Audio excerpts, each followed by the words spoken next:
Assalamualaikum dan salam sejahtera kepada semua. Dalam video ini, kita nak belajar standard pembelajaran 8.1.2 iaitu mewakilkan vektor menggunakan tembereng garis berarah dan tata tanda vektor serta menentukan magnitud dan arah vektor. Vektor boleh diwakili oleh satu tembereng garis yang mempunyai anak panah atau lebih dikenali sebagai tembereng garis berarah. Anak panah mewakili arah vektor. Panjang garis mewakili magnitud vektor. Sebagai contoh, vektor bagi sebuah kapal layar yang sedang bergerak 7 km ke arah timur dari titik A ke titik B boleh diwakilkan dengan tembereng garis berarah seperti yang ditunjukkan dalam rajah di bawah. Okey, ini adalah tembereng garis berarah. Titik A adalah titik awal, manakala titik B adalah titik terminal. Vektor boleh diwakilkan dengan tata tanda seperti berikut. Okey, ini adalah simbol bagi vektor AB. Anak panah dia, kalau awak perhatikan, anak panah dia menuju ke arah titik B. Jadi anak panah dia kita mesti lukis menuju ke arah titik B. Ataupun kita boleh tulis tata tanda vektor sebegini. AB, kita tebalkan huruf tersebut. Ataupun kita tulis satu huruf kecil, kemudian kita buat cacing dekat bawah ni. Ini pun adalah tata tanda vektor. Ataupun huruf kecil tersebut kita tebalkan tanpa menulis cacing. Ada 4 cara menulis vektor, tapi biasanya kita gunakan 2 saja, iaitu yang ada anak panah ni dan juga yang ada cacing ni, kerana dia lebih mudah untuk ditulis berbanding yang tebal ini. Magnitud bagi vektor pula boleh ditulis sebagai, ini adalah simbol magnitud vektor AB. Dia ada tanda modulus. Ada tanda modulus, kemudian dalam ni ada vektor AB. Namanya adalah magnitud vektor AB. Ataupun kita boleh tulis sebegini, ataupun seperti ini, ataupun seperti ini. Biasanya kita gunakan yang ini saja, yang ada anak panah dan juga yang ada cacing, sebab lebih mudah untuk ditulis. Okey, tata tanda vektor. Katakan kita ada vektor AB. Macam mana kita nak tulis tata tanda vektor? Okey, kita kena tahu ini adalah titik awal, A adalah titik awal, B adalah titik terminal. Macam mana kita nak tahu dia adalah titik terminal? Awak tengoklah anak panah dia. Anak panah dia bergerak daripada A pergi kepada B. Bermaksud A adalah titik awal, B adalah titik terminal.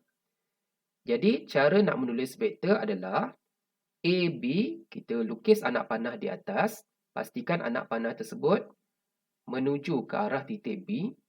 Ataupun, kita boleh tulis ni, A kecil, kita ada cacing kat bawah. Dua-dua boleh tulis. Ini maksudnya vektor AB sama dengan vektor A. Yang ini, di manakah titik awal dia? Di manakah titik terminal dia? Q adalah titik awal, P adalah titik terminal. Anak panah bergerak daripada titik awal pergi ke titik terminal. Jadi macam mana kita nak tulis tata tanda vektor? Ini adalah tata tanda vektor. Bermula daripada titik Q pergi ke titik P. Jadi vektor dia adalah vektor QP. Kita buat anak panah di atas sama dengan vektor X. Faham? Jadi sila buat latihan di dalam buku kerja muka surat 150, latihan nombor 1. Melukis vektor. Contoh, lukis dan label setiap vektor yang berikut. Kita ada A, vektor SR mewakili sesaran 12 km ke arah timur. Macam mana kita nak lukis vektor SR ini? Jadi kita tahu ini adalah arah ke timur. Jadi kita buat satu garis lurus ke kanan. Kita buat anak panah dia ke kanan. Itu menandakan dia sasarannya ke arah timur lah ya. Okey, di manakah titik S? Okey, ini adalah titik S. Ini adalah titik R. Tengok anak panah dia kan. Kemudian berapakah panjang garisan yang perlu kita lukis? Okey, katakan 1 cm mewakili 6 km. Bermaksud berapa panjang garisan ini? 2 cm yang perlu dilukis. Tak kisah ya, berapa skala yang awak nak gunakan. Okey, B. Vektor P mewakili daya 7 Newton ke selatan. Okey, selatan tu ke mana? Ke arah bawah. Anak panah dia ke arah bawah. Itu menandakan dia ke arah selatan. Kemudian, ini adalah vektor P. Jadi, kita tulislah vektor P di sini. Berapakah panjang garisan ini? Okey, katakan 1 cm mewakili 3.5 Newton. Bermaksud kita perlu lukis garisan yang sepanjang 2 cm. Okey, C. Vektor R mewakili halaju 70 meter per saat ke kiri. Jadi kita buat satu garisan ke kiri, anak panah dia ke kiri. Kemudian kita labelkan dia sebagai vektor R. Berapakah panjang garisan? Okey, katakan kita nak gunakan skala 1 cm mewakili 20 meter per saat. Bermaksud kita perlu lukis garisan yang sepanjang 3.5 cm. Boleh ini cara macam mana kita nak melukis vektor. Mesti guna pembaris ya, mesti lurus. Okey, jadi sila buat latihan di dalam buku teks muka surat 216. Latih diri 8.2, soalan nombor 1. Okey. Vektor negatif. Apa itu vektor negatif ya? Vektor negatif ialah vektor yang mempunyai magnitude yang sama tetapi arah yang bertentangan. Okey, itu adalah vektor negatif ya. Magnitude dia sama, maksudnya panjang dia sama, panjang vektor dia sama, arah yang bertentangan. Contoh, kita ada vektor AB. Ya, vektor AB sama dengan vektor Y. Kemudian kita ada vektor apa ni? Macam mana nak sebut? Ini vektor apa? Awak tengok anak panah dia bermula daripada B pergi ke arah A. Jadi ini adalah vektor BA. Ya. Vektor BA sama dengan negatif Y. Okey. Vektor BA ya, dikenali sebagai vektor negatif bagi vektor AB. Ya, vektor BA ini dikenali sebagai vektor negatif bagi vektor AB. Kenapa? Okey, tengok ya. Hubungan antara kedua-dua vektor boleh ditulis sebagai, okey, kita ada vektor BA sama dengan negatif vektor Y. Kita tahu vektor Y itu adalah vektor AB kan? Jadi kita gantilah Y ni dengan vektor AB. Kemudian kalau kita terbalikkan kedua-dua belah vektor, maksudnya kita dapat vektor AB sama dengan negatif vektor BA.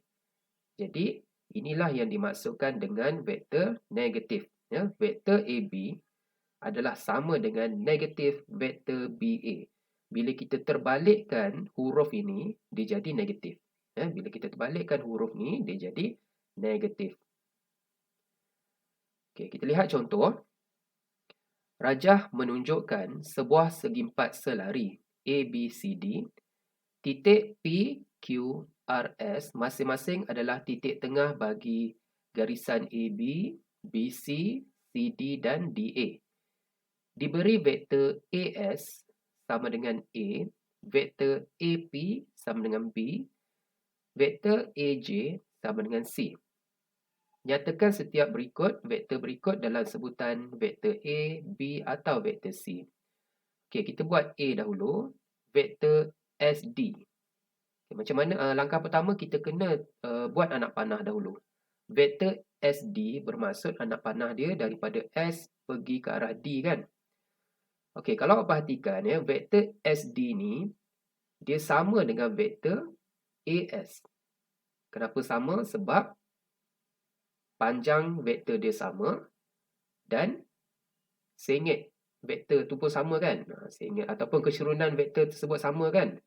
Jadi vektor SD adalah sama dengan vektor A. Okey, itu maksud dia. Vektor SD sama dengan vektor A. Sebab garisan vektor tu sama. Panjang dia sama, sengit dia pun sama. Ataupun kecurunan dia pun sama. B, vektor CJ. Di manakah vektor CJ? Okey, kena buat anak panah dahulu. CJ. Ini adalah vektor CJ. Jadi, vektor CJ dia sama dengan vektor ini kan. Okey, sengit dia, kecurunan dia sama, panjang dia pun sama. Cuma dia berlainan apa? Dia berlainan arah. Kan? Satu arah ke atas, satu arah ke bawah. Jadi vektor CJ adalah kita boleh tulis sama dengan negatif vektor C. Kenapa negatif? Sebab dia arah dia bertentangan dengan vektor C. Ya? Maka vektor CJ sama dengan negatif vektor C. Vektor RJ. RJ. Jadi ini adalah anak panah dia. Okay, vektor RJ sama dengan vektor apa?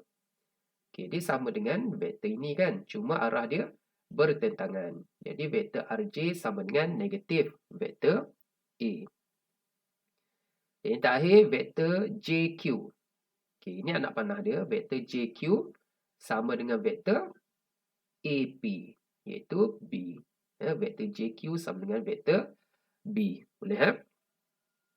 Jadi sila buat latihan di dalam buku kerja muka surat 151. Latihan 3. Baik, magnitude vektor. Magnitude bagi suatu vektor AB boleh ditulis sebagai ini. Ini adalah simbol magnitude ya, awak ingat. Ada modulus, dalam tu ada vektor. Magnitude suatu vektor boleh diperoleh dengan menghitung panjang garisan yang mewakili vektor itu. Ingat magnitude tu maksudnya panjang garisan vektor. Sebagai contoh, kita ada vektor AB yang dilukis di atas suatu kertas bergrade bersaiz 1 unit kali 1 unit. Jadi macam mana kita nak kira magnitude vektor AB ini ya? Okey ya, ingat ya, magnitude vektor AB itu maksudnya panjang garisan vektor.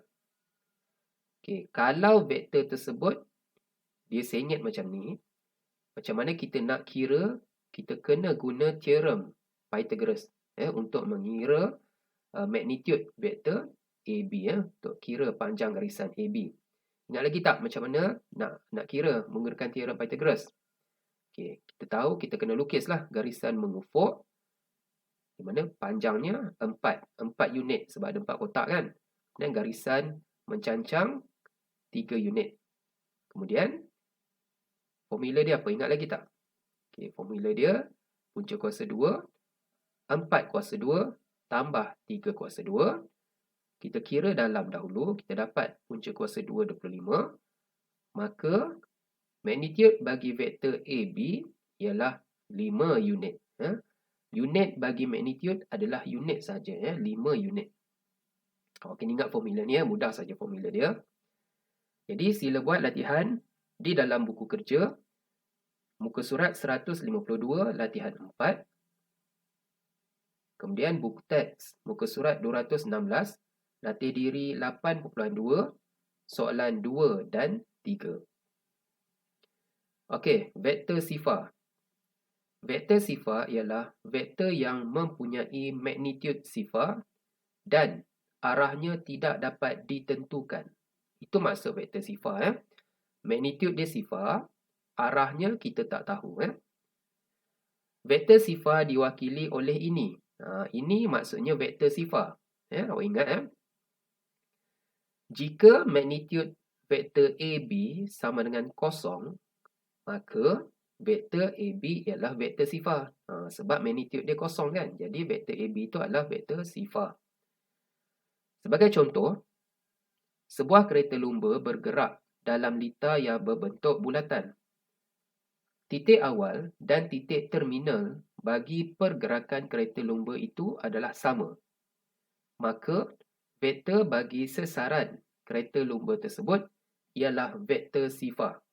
Dikatakan kita ada suatu litar lumba berbentuk bulatan. Titik awal kereta itu bermula di sini. Kemudian kereta itu akan bergerak di sekeliling litar sehinggalah sampai ke titik akhir, iaitu titik terminal. Titik awal dengan titik akhir sama saja di sini. Oleh kerana titik awal dan titik terminal itu sama, jadi kita boleh katakan sasaran dia adalah kosong kerana dia kembali ke titik asal. Kenapa sasaran dia kosong? Ingat lagi tak apa maksud sasaran? Sasaran adalah panjang tembiring garis lurus paling pendek antara titik awal dengan titik terminal. Sasaran tu ialah panjang tembiring garis yang paling pendek antara titik awal dengan titik terminal. Sekarang titik awal dengan titik terminal tu adalah sama. Bermaksud sasaran dia kosong lah. Oleh kerana sasaran dia kosong, bermaksud magnitude dia pun kosong lah. Oleh kerana magnitude dia kosong, jadi ini adalah vektor sifar. Ini adalah vektor sifar. Sebab magnitude dia adalah kosong. Vektor sifar. Okey. Vektor sama. Dua vektor adalah sama jika kedua-duanya mempunyai magnitude dan arah yang sama. Kalau dua vektor tersebut dia mempunyai magnitude dan arah yang sama, panjang dan arah yang sama, bermaksud dua vektor tersebut adalah vektor sama. Okay, sebagai contoh, kita ada vektor A, vektor B dan vektor C. Boleh tak awak kenal pasti yang manakah vektor sama? Okey. Vektor A adalah sama dengan vektor B. Kenapa? Sebab magnitude dia sama, panjang dia sama, arah dia pun sama. Itu maksudnya. Adakah vektor C juga sama dengan vektor A dan vektor B? Cuba awak fikir.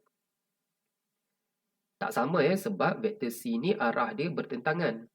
Dia tak sama. Okey. Ini adalah vektor negatif C. Kenapa negatif C? Sebab arah dia bertentangan dengan vektor C.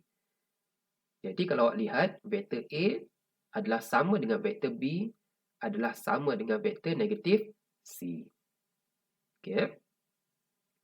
Jadi sila buat latihan di dalam buku kerja, muka surat 150. Latihan nombor 2 dan buku teks, muka surat 216, latih diri 8.2, soalan nombor 5. Sekian, terima kasih.